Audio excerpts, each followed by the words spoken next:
And if I were the culprit, why would I need to get rid of all the hair in my own room? Yeah. It wouldn't be unusual at all to find my hair at the crime scene if the crime scene is in my room. What a The point. reason all the hair was gone was to remove any trace that Sayaka had ever been there. Bingo, why? That makes sense, does it not? No. If that were the case, they would have had to do something about the body itself, not just her hair. Ha ha ha! Yes, very true, very true! Okay, then why wasn't there any hair on the ground? The killer got rid of it all, of course. He removed any trace that they had ever been there. And that means... Bingo. Precisely. It's simply beyond reason to believe that the room's owner and the killer are one and the same. See? There we are. Then Makoto isn't the culprit? Check that out. Are you sure we can decide something so important based solely on the absence of some hair? And there's always that one elephant in the No. room. There are other reasons that prove why Makoto couldn't have done it. I would like to hear these reasons. Yeah. Do you remember anything remarkable about the bathroom at the scene? Sayaka was attacked in the main room first, then fled into the bathroom, right? Yeah. Yeah, then they ran after her, got into the bathroom, and stabbed her. And how did the killer get into the bathroom? Did they have any trouble with it? Most likely, What do yeah. you mean? As a trick to Makoto's bathroom door. It's fairly certain that the killer had some trouble getting into the bathroom. Turn the knob, then lift and pull. Otherwise it would be There was stuck. clear evidence left behind. Do you remember, Makoto? Mm-hmm. Proven. Okay. Starting with... How did the killer go?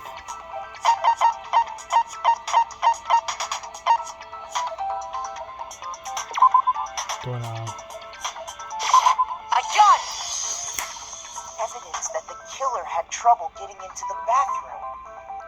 You're talking about the doorknob, right? Bingo. Doorknob?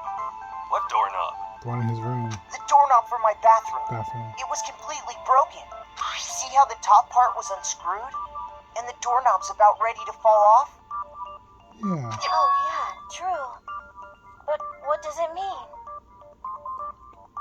In trying to bypass the lock, they ended up nearly removing the entire doorknob. This is another most bewildering act for the room's owner. It proves Makoto is beyond suspicion.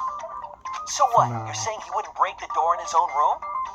But if the only choice you have is to break it, you break it. There's nothing bewildering about it.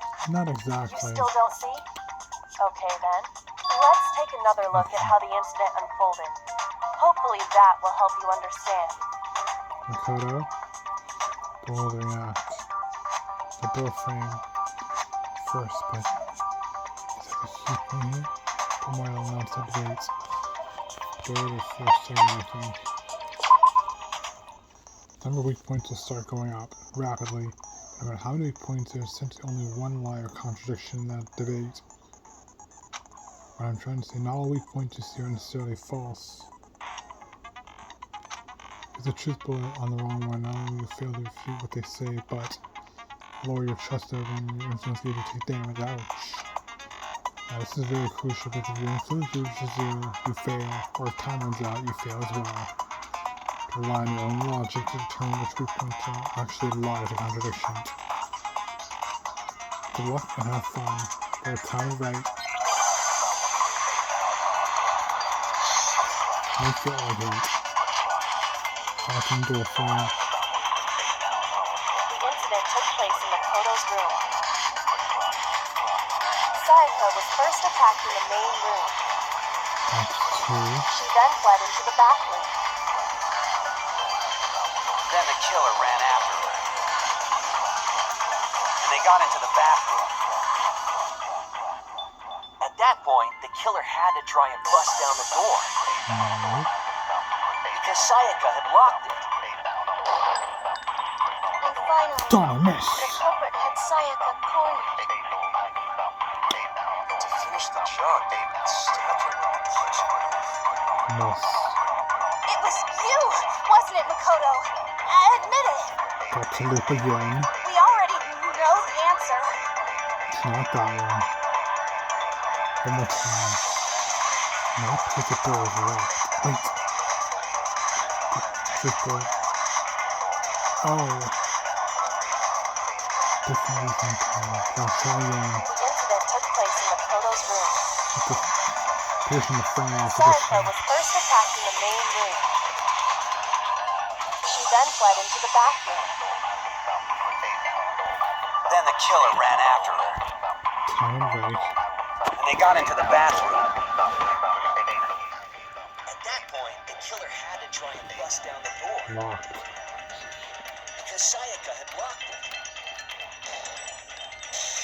Yo, what's wrong? Objection! The reason my bathroom didn't open wasn't because it was locked. That cost me a little time, but After all, the girls' rooms are the only ones with walk-in bathrooms, right? bingo! Yes. Now that you mention it, that is true. Then why didn't your bathroom door open? Reason Because it was stuck. stuck. What are you talking about? The door frame is stuck. My bathroom door doesn't fit in the frame quite right. Monokuma over there can testify to that. Mm-hmm. Yup, true as true can be. But you know, you're supposed to be the ultimate lucky student, right? But to have such a cruddy door. Maybe I'm lucky. That's not lucky at all. So the reason the door didn't open was just because it was stuck. But the killer didn't know that and assumed it was locked. So they tore apart the doorknob to get in. Bingo. Okay, but then why would the killer even think the door was locked in the first place? Everyone should have known you can't lock any of the boys' bathrooms. You'd think. The killer could easily make that mistake, thanks to one important detail about the scene of the crime. I was convinced the bathroom door was locked. I didn't know the door actually couldn't be locked. In other words, it's important to tell that. I got it! Bingo. The killer must not have realized that it was my room. Bingo. What? Are you saying the culprit didn't even know where he was? That's inconceivable. And yet, he's absolutely right. Spot on again, Makoto. That's what Say happened. what? Well, to be more specific, what the killer didn't know was that Makoto and Sayaka had switched rooms, That's right. which is what led to the misunderstanding about the bathroom. If Sayaka had been in her own room, then The bathroom door would be locked. Then there would have been a lock on the door, and they would have had to break through. Exactly. So they had no idea how unnecessary their actions were. ultimately, we can't know if it came open by force or simply by accident. But the killer must have been considerably confused, with no idea how they actually got the door opened. Regardless, it was a pointless act. Wasting time trying to break down a door that wasn't locked is Definitely something I wouldn't do, since I would have known exactly why it wasn't opening, right? Mm-hmm. that is a definite possibility. So the killer would have to be someone who didn't know they'd switched rooms? Then Makoto couldn't have done it. That's right. So, trying to tell you. Okay, then who did do it? That's what we're trying to figure out. I'm sorry, but I give up. Quit without saving. Cut that out. What happens if we can't decide on who we think did it? Well, then we all die aside from the black one. Well, why don't we just vote right now? Majority rules. Wait, what? Majority rules? You really think that's a good idea? Yeah, our necks are on the line here. Someone seriously needs to do something. For serious. Point out more Does no evidence? one have any other thoughts or questions? It does not matter how trivial they may seem. It's another. Oh, as a matter of fact, I do have one question. Spill, Aoi. Oh, you did. Yeah. It's fine. Just ask your question. Oh yeah. Okay, so, well, I was just wondering, how did the culprit get into Makoto's room in the first place? Good question.